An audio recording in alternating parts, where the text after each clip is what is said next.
Welcome back muli mga kaibigan sa bagong muling mga balita na ating mapapakinggan at mapapanood dito sa channel ng Bayan, ang Bayang Pinas. Dito, ating matutunghayan ang mga bagay na nangyayari sa ating bansa, partikular na umano sa loob na mismo ng gobyerno at lalong-lalo na dito sa kasalukuyang administrasyon. Ngunit bago ang lahat, kung bago ka pa lamang sa ating channel ay siguraduhin mong ikaw ay mag-subscribe, pindutin ang notification bell at syempre piliin na rin ang all upang lagi kang maging updated sa mga balitang bago, totoo at walang bias. Syempre mga kaibigan at kung mga ating mga solid viewers naman dyan ay maraming salamat naman po sa inyong walang sawang pagsuporta. At huwag din pong kalimutang magpakita ng suporta sa ating channel sa pamamagitan ng pag-like at pag-share sa ating mga videos. At syempre mga kaibigan, kung meron ka naman pong hinaing at opinyon, ang ating comment section ay bukas para sa inyong mga opinyon at mga hinaing at kung ano po ang nais nyong sabihin sa ating mga gobyerno upang mabasa na ito. Heto na nga mga kaibigan, atin nang panoorin at pakinggan ang balitang ito.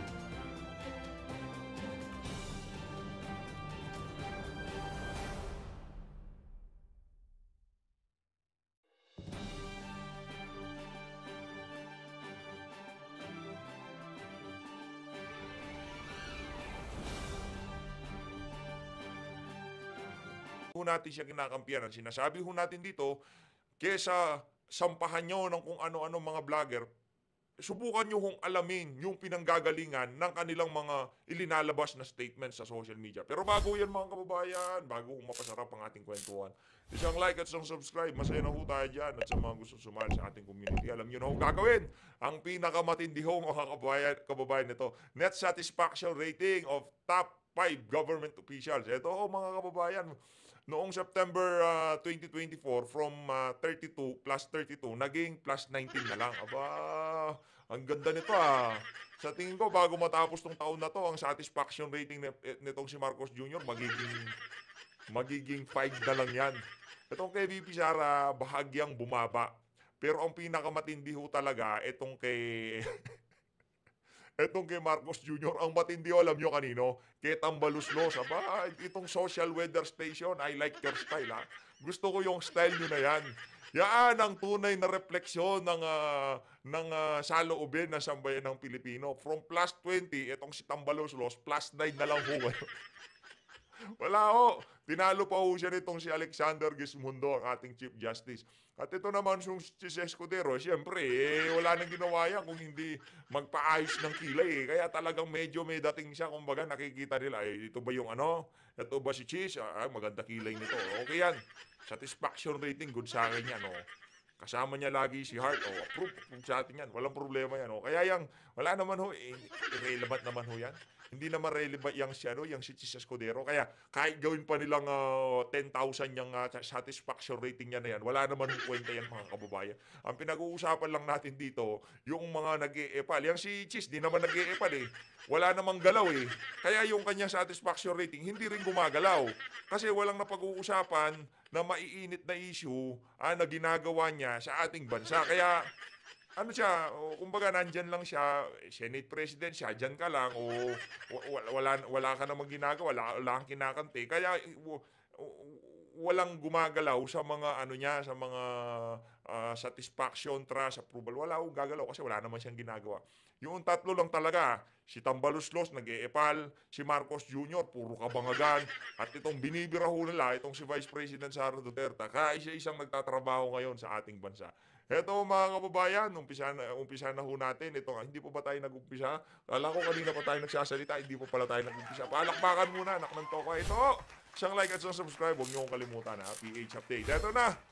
Ito, ano ba tong balita na to? VP Sara Duterte, seryosong pinag-iisipan ang pagtakbo sa 2028 presidential. Naku, meron ng kinakabahan, meron na hong kinakabahan. Palakpakan ho muna natin. Yang si Vice President Sara Duterte, dito sa balita na to, seryosong pinag-iisipan. Kaya para dito kay Tambaluslos, sa tingin ko kaya yung eye bags niya hanggang sa ilong na niya dahil dito sa statement na to ni VP, na talagang yari sa akin yung mga yan pagka naupo ako sa Malacanang. Ako talaga, seryoso hindi ho tayo ika nga dito, mapaghiganti. Wala ho sa bokabularyo natin yan. Kahit sa totoong buhay, di ho tayo mapaghiganti sa mga merong nagawa sa. Di ho tayo mapaghiganti. Isa ho yun sa pinaka magandang katangian natin. Yan. Hindi ho tayo mapaghiganti. At ang mga Duterte, hindi rin ho mapaghiganti. Pero, sa ginawa nila na yan, kay Vice President Sara Duterte, pag naupo ka sa Malacanang, BP, una nating pag-usapan kung nawaldas nga ba sa tama ang mga ipinamimigay nila na ayuda na yan. Nakaabot nga ba sa mga benepisyaryo? Yun muna ang pagtuunan natin ng pansin. Bago kung ano, ano pa man, yun muna. At siyempre, yung mga advokasya ng mga natin, ng mga sinusuportahan nating kandidato. Oversight function. Naku, etong si Pastor Apollo Kibuloy, naku, yung injustice na nangyayari ngayon sa ating bansa. Talagang aayusin niya ni Pastor Apollo Kibuloy. Yang si Atty. Vic Rodriguez, yari kayo, yung mga nangungurakot, ang threshold from 550 million, magiging 5 million na lang. Plunder na yan. Bitay na kayo dyan. Eto ho. Ito ho muna tayo. Eto, geng. Nang sinabi ni Vice President Sara Duterte na posible siyang tumakbo sa 2028 presidential elections.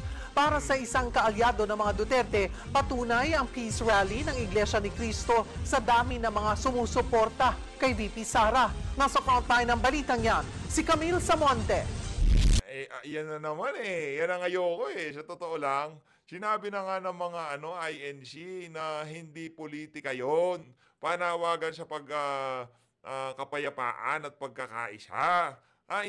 Wala naman sila doon. Di naman sila nagsisigaw-sigaw ng Duterte. Wala naman ganun. Wala naman Sara. Wala naman ganun ngayon, binabahiran nyo. Gusto nyong siraan yung gawa ng naging rally ng INC. Wala naman silang pinakita suporta sa mga Duterte. Tumugon lang sila sa panawagan ni dating Pangulong Rodrigo Duterte. Kalauna na magbebenepisyo itong si BP. Pero totoo naman, wala naman ho tayong mapapala sa impeachment. Ito talagang to. Oo, kayo talaga dyan sa mainstream media. Wala naman sinabing ganun yung INC. Kayo talaga. Naku. Ba't merong doon? Merong mayonnaise.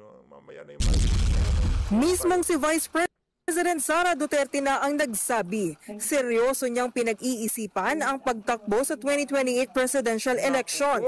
Sinabi niya yan habang nasa isang meet and greet sa mga OFW sa Tokyo, Japan. Walang direktang binanggit ang bise kung para ba sa pagkapangulo ang tatakbuhan niya. Pero matunog ang pangalan ni VP Sara para sa pinakamataas na posisyon sa 2028. Dagdag pa ng bise, hindi na dapat magpatuloy ang paurong daw na nangyayari sa bansa ngayon. Marami raw ang dapat ayusin sa polisiya ng gobyerno. Pero kaya raw itong magawa basta magkakaisa ang publiko. Matatanda ang dati ng sinabi ni VP Sara na sa 2026 siya magdedesisyon kung tatakbo ba siyang presidente o hindi. Para naman kay dating Presidential Legal Counsel Attorney Salvador Panelo, siguradong Namit din natin yung si Atty. Panelo, napaka-cool lang niya Relax lang. Pakukok lang siya din Painom-inom lang siya po. Maraming susuporta sa bise kung ituloy niya ang pagtakbo. Patunay raw dyan ang dami ng tao na nagpunta sa peace rally ng Iglesia ni Cristo kahapon. Yung star power ni Inday Sara hindi nawawala, hindi kumukupas. Unang-una, kung siya'y tumakbo nun, siya na ang presidente ngayon. Sabi naman ng Department of Justice, hindi makakaapekto ang peace rally ng INC sa investigasyon na ginagawa ng NBI laban kay VP Sara. Iniimbestigahan ng bise dahil sa pagbabanta niya noon sa buhay ng Pangulo at ng talagang yung nation programming itong itong mga mainstream media na to. Walang ginawang pagbabanta itong si Vice President Sara Duterte. Di na natin alam. Paulit-ulit na lang tayo. Kahit paulit-ulit natin panoorin yung video ni BP na kung sakaling may mangyari sa akin, wala naman nangyayari sa kanya So, walang banta. Pagka naman nagurgur si BP Sara, doon kayo matakot. Paano nyo pa siya sisingilin kung nagurgur na siya? Ang hihina kasi ng mga nitong mga to, ng mga sentido ko mo. Ginurgur si BP. o magugurgur kayo, tutumba kayo sigurado, 'di ba? Dahil base doon sa video ni BP, o nagurgur si BP, o magugurgur kayo. O sinong hahabulin niyo, si BP? Wala na, nagurgur na nga eh. Anak ng toko. Kung ayaw niyong walang mangyari sa inyo, pangangalagaan niyo si Vice President. Maglagay kayo ng sandamukal na security sa kanya. Ganun lang ho kasimple yun. First Lady, pati kay House Speaker Martin Romualdez. Sabi ni Justice Secretary Boying Remulla, malapit nang isumite ng NBI ang kanilang report sa investigasyong ito.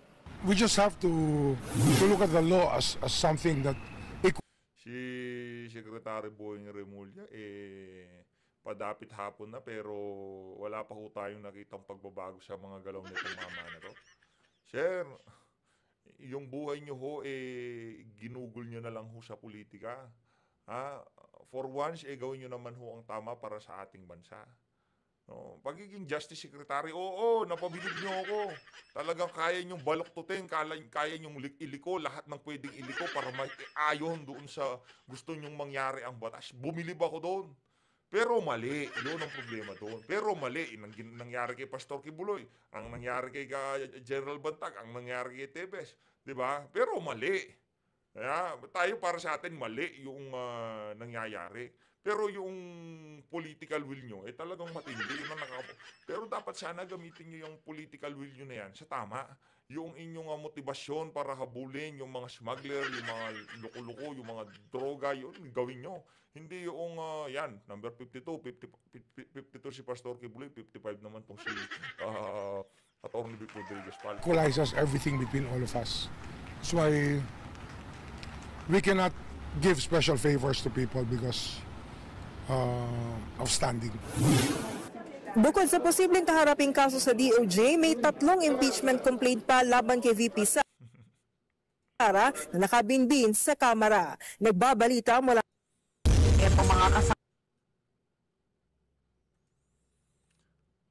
Ayun na nga mga kababayan, lipat na ho tayo dito kay Ma'am DJ Chacha at dito kay Manong Ted Filon, no?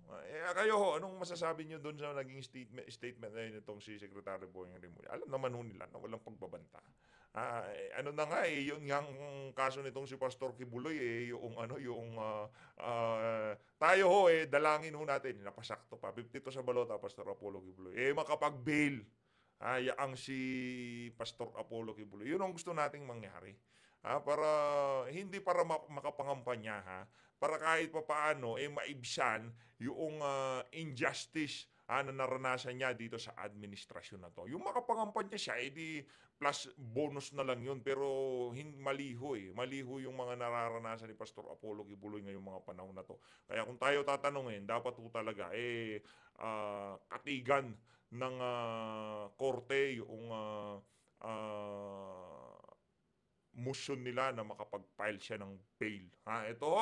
Dito ho tayo kay Manong Ted Filon. Kaugnay ho dito kay dito kay George Garcia. Ito, pakinggan ho natin 'to mga kababayan. Ito, kay George Garcia tayo, gang. Sige, ito ho ngayon mga kapatid, unahin lang po natin to si Chairman na George Garcia po ng COMELEC sa napaka-importanting isyong pambayan dahil ito po may pakialam tayo because halalan po ito at may karampatan pong gastos din ito. At tayo po ang gumagasta dito, ha. Chairman George, good morning po at pasensya na po sa amin pong istorbo sa inyo. Magandang umaga po, Sir Ted, at sa ating mga kababayan, magandang umaga rin po. Okay, ano po ang implikasyon nito ng ipinalabas pong desisyon ng Supreme Court para po pigilan kayo na idiskwalipika ang ilang pong kandidato nasyonal at lokal dito po sa usapin po ng paghahanda sa halalan? Please go ahead. Sir Ted, Ma'am DJ Chacha, 5 po yung na-issue na temporary restraining order ng Korte Suprema. Although hindi pa po namin officially received, pero announced na po, 4 ay local at 1 po ang national. Sa local po, Sir Ted, wala pa naman po kami problema kung tutusin doon sapagkat, Sir Ted, hindi pa naman kami nag-i-imprenta doon sa mga lugar kung saan nandun yung mga local candidates. Dito po sa... Teka lang. Bakit wala sa balota itong si Ma'am Nene Bacale? Ilalagay ko rin ang pagmumukha nitong si Ma'am Nene dito, para, tama. Buti na lang, kaso wala ho siyang numero Okay lang yun. Ano yun lang, basta kampanya ho natin, kasi kalaban ho siya ni Tamba. Bukas, Sa mga susunod na video natin, ilalagay na ho natin ang pagmumuka ni Ma'am Nene Bacale diyan sa ating mga kandidato sa Gedli. Okay? Okay ho ba yun mga kababayan? Naku, yari itong si Tamba dito. Ha? Talagang iiyak ka dito, Tamba. National, medyo ito po yung nagkaroon tayo ng problema sapagkat nakapag-imprenta na po tayo ng mahigit 6 na milyon na mga balota at kung saan kahapon po nagdesisyon kagad tayo para ika ngay maampat kaagad ang dugo ay pinatigil po natin ang printing dahil kung 6 million. magko-comply po tayo sa PRO, kinakailangan pong isama yung pangalan ng kandidato po na nakakuha ng restraining order. So, Sir Ted, Ma'am DJ, kasi mababaliwala po yung lahat ng mga na-print na natin ng mga balota. Babaguhin po Ako. namin, Sir Ted, Ma'am DJ, kasi yung pong election management system. Problema kasi, disqualify kayo ng disqualify. Porket kalaban ng inyong mga padrino, pinagtatanggal nyo sa Anak ng tokwa. George! Ayusin nyo. Ha? Bistado ng mga kabalbalan nyo dyan sa Comelec. Ngayon pa lang, di pa nag-uumpisa ang laban. Nandadaya na, ha?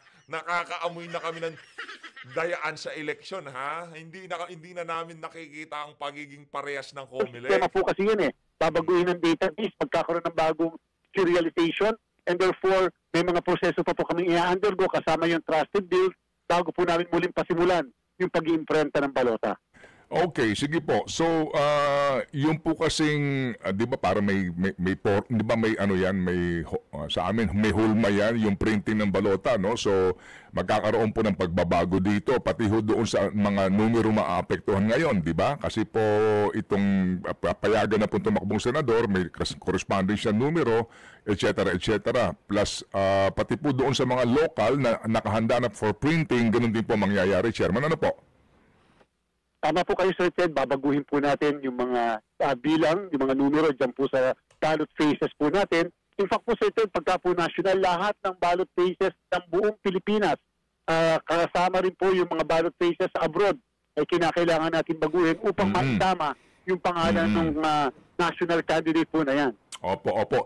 And then kasi nga po kahit po ito ay ano po lamang restraining order, hindi pa din to final sa usapin talaga ng disqualification. So meaning maaaring tumakbo, but at the end of the day baka din po magkaroon dito ng resolution eventually nga with finality kung disqualified pa talaga yung kandidato o hindi. Tama? No. Pwede po mangyari yan, Sir Ted. Yes. Pero siyempre po, ang isang PRO, Sir Ted, Ma'am DJ, ay immediately executory. Yes, sir. Yes, sir. Kailangan mag-comply kaagad ang COMELEC na subject sa MR. Okay, sige po. Chairman, hindi ho siguro ako makapagtatanong ngayon agad-agad kung magkano ang nasayang na pera dito? Nako po. Sir Ted, i-estimate na po natin George. 22 pesos ang isang balota, mahigit pong 6 na milyon. Yung pong mga Teka lang, huwag ka muna sumagot. Meron akong calculator dito. 22 pesos sa isa tapos 6 million. Naku. balota ng imprenta natin. Pagkatapos 10%, Sir Ted, yung pong mga ginamit ng mga ink, mga papel, at napakadami po naming tao ang na-involved sa verification ng mga balota po. Individually po kasi bine-verify ang mga balota, tama ba yung size, tama ba yung kulay, tama ba yung mismo mga pangalan na nakalagay dyan. Ipa po yung pagpapasok ng bawat isang balota sa lahat po ng mga makina na naandun po sa NTO. So more or less, yan po yung ating pong involved dito po sa mahigit 6 na milyon ng mga balota. Opo, doon pa lang po sa balota, that's 132 million kung 22 pesos times 6 million. Ano po, doon pa lang po yan sa mga balota, hindi pa kasama yung labor, etc. Chairman, kailan po kayo nagdesisyon sa diskwalifikasyon dito pong particular po itong sa pagkasenador? Kailan po ito inihain sa kataas-taasang hukuman para lang ho natin malaman po, with all due respect sa ating mga maestrado, kung gaano nga dapat ka-importante mas mabilis sana ang desisyon? Kung napansin niyo po, Sir Ted, kahit na ako'y nakakapanayam niyo, sabi ko po as early as before the first week of December, tapos na po kami sa mga national candidates sa pagkandidato sa senador. Ibig sabihin, yung 117 ay dineklara po namin nuisance up to the end-bank level. In fact, akin po sinasabi na ito ang kauna-unang pagkakataon sa kasaysayan ng komisyon na wala po kaming wala kaming nuisance petition na nakapending sa COMELEC national man at local. Yung pong mga local naman, mga first week ng December, atin na pong nadesisyonan kaagad lahat yan up to the NBank level upang hindi makasama yung pangalan ng mga panggulo o panglito lamang at walang real intention to run for public office. Opo. So, meron ba kayong naaalala, tandaan niyo ho ba kung kailan po ito idinulog sa Supreme Court? Because I'm sure binigyan ho kayo dito ng notice para po magbigay ng inyo pong reaksyon kung sakali man. Siyempre po, Sir Ted, yung pong lahat ng mga yan ay nakapag-file kaagad. Dapat mag-file kaagad.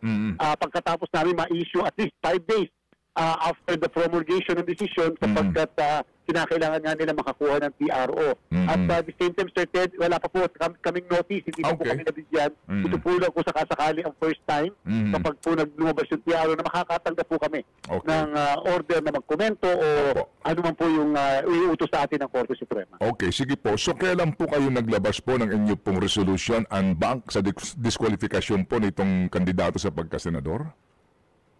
Mga ano pa po yun, November, 3rd week po ng November, Sir Ted, na ilabas na po natin yan. Okay. Sapagkat pagkatapos po namin ng lahat ng national candidates, sumunod naman po yung mga local candidates. Sige po. Okay, sige. So, ito ho kay Ginoong Teodoro ng Marikina, hindi ho kasama dito sa desisyon, ano po? Wala pa po diyang desisyon, wala pong desisyon pa ang Commission and Bank doon sa kaso ng Teodoro sapagkat ito'y assign pa lamang sa ponente ng kaso. Okay, sige po. So, Chairman George, delay po sa halalan. Ito ba'y may malaking epekto? Magkakaroon ba tayo dito ng problema po sa printing of ballots at ilang pong paghahanda? Sadya po talaga may delay, Sir Ted, ang mangyayari sa atin dito sapagkat mag-a-adjust po talaga tayo at hindi ko pa po masasabi sa inyo ngayon with all honesty kung kailan tayo makakapag-resume dahil nga po may mga gagawin pa kami na pagbabago sa mga election management system, sa mismong serialization, etc. And therefore, talaga po may delay tayo pero ginagaranti po natin sa sambayan ng Pilipino, huwag po kayong mag-alala. Comelec is in control of the situation at patutuloy po ang halala natin surely sa Mayo 12. Ay, oo naman po. Whether you Dapat na ho talagang matuloy yan kung pwede kang bukas na yun ikasa na natin bukas so sobrang dami ng kapalpakan paghihirap at ang ating mga kababayan na umaasa dito sa eleksyon na to. Kahit papaano maampat ang mga nangyayari ngayong paghihirap ng ating mga kababayan dito sa eleksyon na to para makapaghalal tayo dahil sa paghahalal natin ng mga bagong pagmumuka kagaya nitong si Atty. J.B. Hinlo at nitong si Senator Bato de la Rosa. Kung pwedeng mamaya na yan, gawin na natin mamaya. Kaso hindi nga lang pwede. Kaya hintay-hintay pa rin ho tayo. Hintay-hintay lang ho tayo. Ano lang ho tayo dyan. Basta yung mga bagong mukha dyan, sigurado may mga prinsipyo. 57 sa balota. Philip Salvador. Pastor Apollo Kibuloy, 52 sa balota. Huwag niyo kong kalimutan mga kababayan. At itong si Atty. Vic Rodriguez. Yung kasi sa mga nagtataka kung bakit laging pagkatapos ni Pastor Kibuloy, itong si Atty. Vic Rodriguez, yung PDP, pagkatapos ho kasi ng PDP, biglang papasok yung mga independent candidate. Itong si, adopted yan Kumbaga, guest candidate ang si Kong Marcoleta. The rest is na PDP na yung mga yan. Pero pagkatapos nila, doon papasok yung ating mga independent candidate. Nawala lang ho dyan si Gob Chavit. Pero ilalagay ho natin dyan si Ma'am Nene Bacali. Dahil kalaban ho yan ni Tamba. O ika nga, panglaban ho natin kay Tamba yun Sino ba ang nakikita nating pinanggagalingan ng lahat ng kapalpakan at kabalbalan ngayon sa bansa na to. Di ba? Si Tambaluslos. Kaya kailangan ho natin lagay dyan yung kanyang kalaban na tinanggal sa balota. Di pa nag-uumpisa ang laban, talagang kinakabahan na yung mga kalaban niya. Like it or don't, talaga pong dapat na matuloy nga po ito. Wala na bang pending pa ngayon? Kasi baka na naman gagawa kayo ng balota, baka tapos may panibago po na naman Meron ba kayong alam? Na magkaalaman na po na maaga. Lamang po doon sa 117th, madami pong nag-file doon na petition. Ang naging katanungan nga po sa akin kagabi, paano kung meron na naman po. Babaguhin po muli namin ang election management system at magsisimula muli kami sa zero sa pag-iimprenta ng balota. We will comply with the Supreme Court decision. Of course, bilang isa pong masunurin na officer of the court kayo po ay siguradong susunod po susunod sa kautosan po ng ating kataas-taasan, kagalang-galangang hukuman sa ating pong republika. Attorney George Sherman, salamat na marami sa inyong magpapaulak sa ating panayam at muli kaming tatawag kung kinakailangan para makapagpaliwanag po kayo sa mga isyong pambayan. Ayun, napakaganda ho ng naging paliwanag nitong si Attorney George Garcia. No? Dito ho mga kababayan, pasyal ho tayo dito sa ating isa sa mga iniidolong vlogger. Pakinggan ho natin ang mga punto de vista nitong si idol ko to Isa ho to sa mga, hindi, walang biro sinusubaybayan ko to. Itong si ito. Itong si Jojo de Guzman, Connect TV. Ito yung sinasabi Ito ho yung isa ho to sa mga natin natin. Talino. Kapag hindi Magaling ho yan. Magaling ho yan si Sir Jojo. Magaling. Idolo ho natin yan. Yan ho ang pagsasampa ng inciting to sedition dito kay Capdado Enrique. Netong si Nicolas Torre. Ano lang naman, napag-utusan lang na bumili na suka yung si Torre. No? ito yung sinasabi natin Kapag yan. hindi nila nagustuhan ang sinasabi at ginagawa mo at kumontra ka sa gobyerno, regardless kung tama ang laban mo para sa bayan, abay, ang aabutin mo, kaso. Ayan. At ito na nga, General Torre, sinampahan ng kaso itong si Captain Dado. Okay. Ano ang ikinaso sa kanya? Ayan po, nakikita natin. Ayan. Inciting to sedition. At take note, ang penalty po dyan ay prison mayor. That means 6 years to 12 years, depende na lang po yan. At plus, may pera pa, 2 million. Grabe itong gobyernong ito. Kaya nga po, ito po, nananawagan po kami sa iyo, Captain Dado, na ituloy mo na yung panawagan mo na pagdalauhan, pangunahan yung 40 million na miyembro ng FGF. Kung anong gagawin ng FGF dyan, abay, marami yan kung tutuusin. Abay, pag yan ang nangyari, Captain Dado, baka nga ikaw ang magiging pangulo dahil ikaw yung magdadaulo ng sinasabing pakikibaka para sa laban ng bayan, dahil hindi na ho tama itong ginagawa ng gobyernong ito. Ginagamitan tayo ng mga forces like itong si General Torre na barking dog or attack dog nila. Hindi pala barking dog, attack dog pala. Yapan doon namin ang pag-implement ng warrant of arrest kay Kibuloy before. At ngayon naman, he is calling for the armed forces and the PNP to abandon this government and uphold it, to withdraw the support, which is foul naman yan. Hindi naman yan tama. Kung sigurong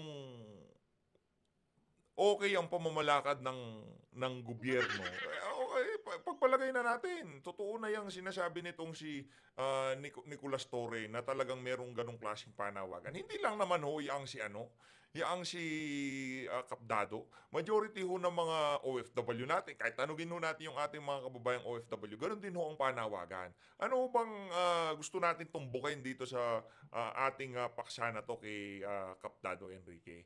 Sana naman dito sa mga nasa kapangyarihan, wag ho kayong magbalat sibuyas. Kasi kahit ano pang klaseng panawagan ng mga individual sa social media, kung kumpiyansa naman ang administrasyon na nasa tama ang ginagawa nila, wala kayong dapat ikatakot. Wala kayong dapat ikatakot kasi yung ating mga men in uniform, hindi naman gullible yung mga yan, hindi naman basta-basta nabubudol yan. Siguro yung ilan dyan nabudol nung nagdaang eleksyon kasi binoto si Marcos Jr. Pero dito sa isa na to, pinag-aralan nila yan At kumbaga tinuruan na sila, hindi basta-basta maniwala sa mga panghihikayat na mag-akla sa pamahalaan. Hindi mo basta professional nga Ikaw talaga, Nicolas Torre, oo. Ano talaga tong si Nicolas? Chismoso, no? Masyadong masyadong binibigyan ng kulay lahat ng bagay. Masyadong malisyoso. Kung okay na, kung sa tingin mo ba okay ang palakad ni Marcos Jr., wala ka dapat ikatakot. Walang men in uniform ang mahihikayat nitong si Cap Dado. Kaso ang problema, balita ho natin, kalahati sa men in uniform, ano na ho, yung tipong mulat na sila at hindi na sila masaya. Hindi ako nanghihikayat, Sinasabi ko dito, 52 sa balota, Pastor Apollo Kibuloy, huwag niyo kong kalimutan. At number 55 naman ho, yan si